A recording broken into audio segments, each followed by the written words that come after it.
Champions League win, peeps. Look, it was. I enjoyed the game. I felt a bit for Dortmund. Real Madrid are Real Madrid. They're inevitable. But I wanted to touch a little bit on Jude Bellingham because in the build-up to the game, I saw a lot of stick for him. There's a lot of people going at him after the game. I see people calling him an average football player. People saying he's faking, crying, he's PRs too much. Some people don't even like how he talks. They're like, oh, he's too nice and polite, etc.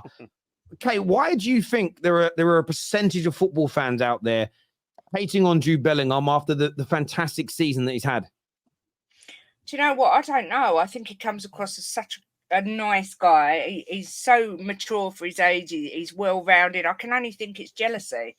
I watched your little video on him earlier. I don't know why it is. English fans are crazy because sometimes we big up average players and put them on a pedestal. And then you have a player like Jude Bellingham playing for Real Madrid and he gets so much hate. And I don't know why it is, except that they're jealous that he doesn't actually play for their own team. That's the only thing I can put it down to. Do I have to be the villain again? It's very simple. People don't like English media hyping up English talent. That's how it is. I see it all the time. A lot of people, it doesn't make sense, but I see it all over social media. They're like, look at how Rio was talking about him taking pictures for his mom. It's like, I don't get it. At the same time, why they care what they're doing pregame. They're literally filibustering throughout the show to try to talk about Jude Bellingham. But the way they talk about him, you think he was a model. They're not talking about his football ability at times. I mean, I do think Rio Ferdinand being a crap pundit, to be honest. He was horrendous all throughout that coverage. Sitting there when Vinicius is scoring, going, Ballon d'Or, Ballon d'Or, Ballon d'Or. Yeah. I actually enjoyed Mourinho being on the commentary. We actually got some insight for once. But on Bellingham, it's just that the novelty has worn off and people just want to run stupid agendas for likes on Twitter and for views on YouTube.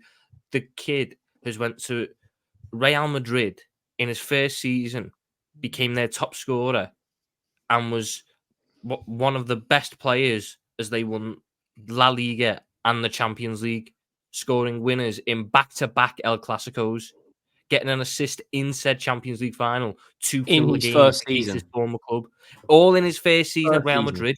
And if England were to go on to win the Euros, he becomes the favourite for the Ballon d'Or. But people want to run agendas and people want to have stupid little things for likes on Twitter to try and downplay what a good footballer he is because they have this notion in their head that he has to be perfect at everything. I saw one of the things about, he wasn't really involved in the game. Yes, because Ancelotti told him to go and do a job, which he done, hence why he got the goal contribution. Just means he didn't get involved as much because guess what? He can't be this box-to-box midfielder. When they play Camavinga and Valverde as box-to-box midfielders, you don't play 3 of them. You play 2 of them. And you had Cruz sitting, and you had Bellingham as the 10/false 9/whatever you want to call it. He clearly done the job Ancelotti wanted because he got the goal contribution and didn't get taken off until the very end because he was having a good impact on the match. That's all that matters. He's had a very good first season. He's impressed a lot of Real Madrid, which is very hard to do, especially with the fee that he came in for and the job he had to do, because I'm pretty sure no one expected him to be the main striker for Real Madrid this season, and he's taken to that like a fish to water. He's been fantastic, and people try and downplay him. It makes no sense. And respect the greatness that you're seeing. Respect it. Yeah, what you said about the English media, Gal, is so interesting because I still can't fathom why people watch an English broadcasting station, especially when and in the build up to this game, there was a lot of focus on Bellingham. There was a lot of focus on Sancho. There was also quite a bit of focus on Maatsen. I'm not sure of the nationality of Maatsen. I've never actually looked into it, but because he comes from Chelsea and there's that Premier League English connection, there's a focus upon it because a lot of people watching, and this is why Premier League fans sometimes wind me up. There are millions of fans of football that don't even support Premier League teams in the UK. Their interest in Bellingham is purely, how is he going to play for my nation this summer? I want to learn a bit more about him, and you've got to understand it. I used to spend a lot of time in Ireland, and I would watch things like RTE. Whether I was watching the Six Nations or watching football, there would be, when appropriate, the player a focus on the Irish lads, more so than the English players, because it was an Irish TV show in an Irish country. And I'm pretty sure If I watch Champions League coverage for any other nation, and that nation has a player 2, 3, 4 out there playing, or the star player, you know, I'm sure there are, when Napoli were killing it last season, I'm pretty sure that any Nigerian-based TV shows that were focusing on Serie A and Napoli did a lot of focus on Victor Osimhen, because it's part of their nation, and the audience of their TV show have a vested interest in that individual. That element shouldn't be happening.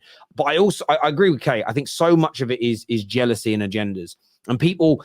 And the problem is when someone is spoken about as being articulate, smart, well-behaved, well-mannered, conducts themselves properly, almost like the perfect image, that triggers some people. That makes certain people hate Harry Kane because he's got a squeaky clean image. And it's sort of that squeaky clean image. You almost get people that I want to find a way of destroying that. I want to find a way of destroying him because I don't like that people are making him out to be this really nice guy. There's so much jealousy that strings. Maybe it's because there's multiple reasons. Some people it's, well, my favorite player gets a lot of stick. Yeah, but your favorite player gets drunk a lot. Your favorite player is out doing madnesses. Your favorite player is with different women all the time. Your player's out there doing this. Your player swore at this thing, or he gets bad red cards, whatever it may be. So they get a bit of a reputation, and then they see a player that's not getting that attention, rightly or wrongly, and they attack. And I always remember, I thought it was disgusting how the English media treated Raheem Sterling, and I backed him every step of the way. But what used to trouble me was seeing people say, I hate how Harry Kane's treated so nicely and Sterling isn't. I want Harry Kane to be treated as badly as Sterling. My view is always that I want them both to be treated well. I want them both to be treated good, as opposed to dragging everybody down to that gutter press level. And Jude Bellingham is a phenomenal player. He's not everybody's favorite. He's not everybody's cup of tea. But we live in an era of football, and I don't know where this has come from, where we sort of judge every player based on our lens, how subjectively you look at the game, and there's very little objectivity left. I really feel like if someone doesn't control a ball or dribble in a way that you like, rubbish player. Football should not be judged in that way. It's about how you impact games, how you perform, how you win football matches. There's more than one way to skin a cat. And I don't want robots. I don't want every single player looking the same. I love the difference between him and Vinicius Jr. is night and day stylistically. But together this season, it's produced beautiful football. And that should be what we're focusing on. I think the attention and the hate towards Jude Bellingham is an absolute embarrassment, in my opinion. It's quite common, though. You see what happens after a player hits a high. It gets to a point where people just start hating on them because they build them up so much to start hating on them and flip on them. It's quite common. It's quite same common. thing is going to happen with Kobe Mainoo. Yeah, the exact same thing's going to happen. They're going to. It's horrendous. It makes no sense either. Like, what do you achieve by that? And like you said earlier, Teddy, there's that people who want them to get caught up in controversies, and then when they do, they just go, "Oh my god, how could you ever do such a thing like that? Oh my god, you're a horrendous pit." So there is literally no way for these footballers to win. The fact that people have these footballers who don't even know they exist on their minds 24/7, spout hate and stuff about them, it blows my mind. Go hey, go bro, for a walk, people go play get there, entertainment go see different wildlife. Go do something else with your life other than sitting there on Twitter or YouTube spouting about football. But it does work both ways. You'll get some players that have got, you know, they're a little bit out. They're a little out there. You know, they get up to a bit of mischief.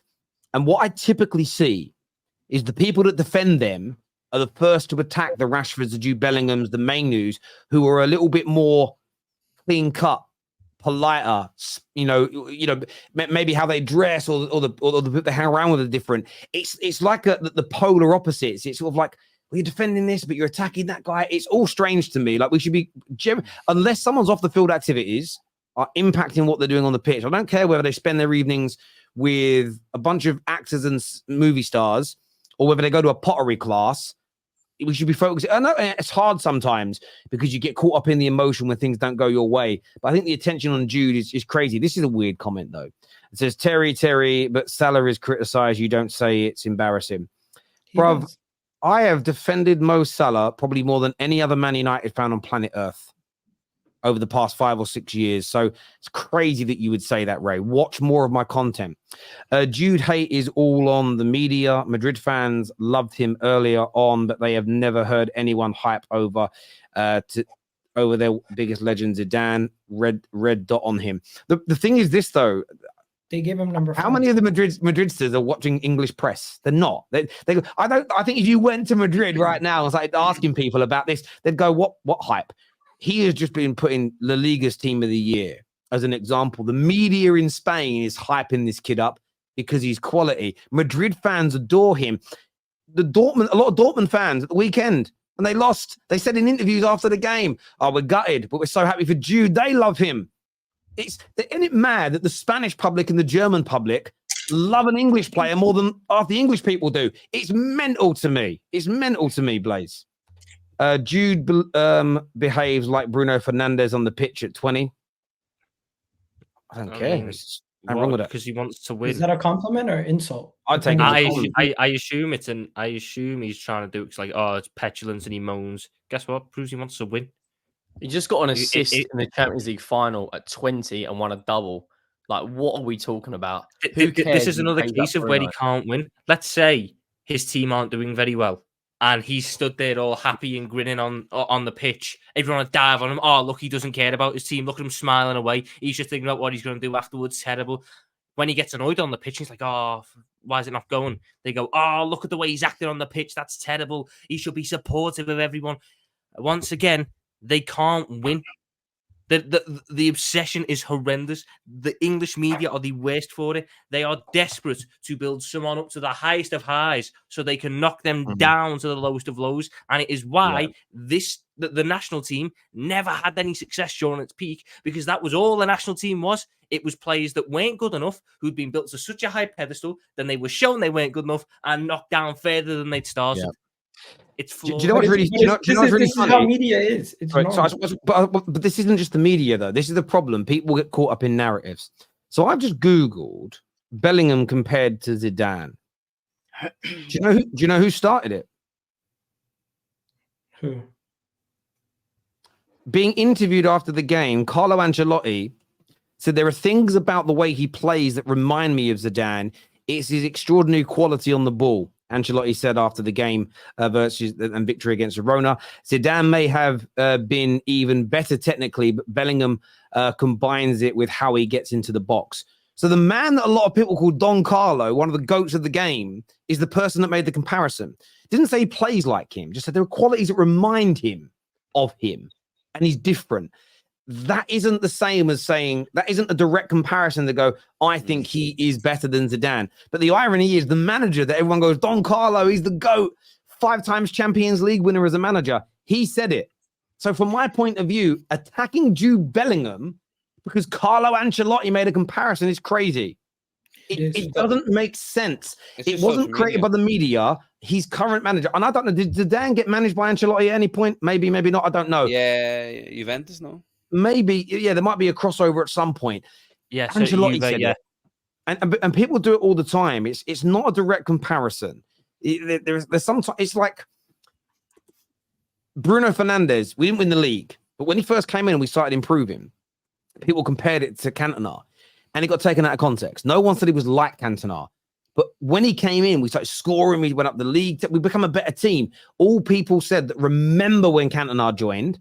And I remember it very well. We went from being a good team, bloody hell, a brilliant team. There was similarities, but it's disgraceful to say that. No one said he was as good as Cantona. It's going to win as much as Cantona, but it reminded people, and we get so.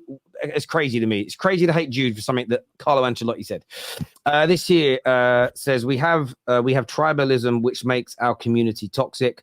Competitiveness brings out the worst in some. Everybody has opinions. Not everybody has ball knowledge. I think that's very true. But now the toxicity now goes into player versus player rather than clubs. It's just weird to me.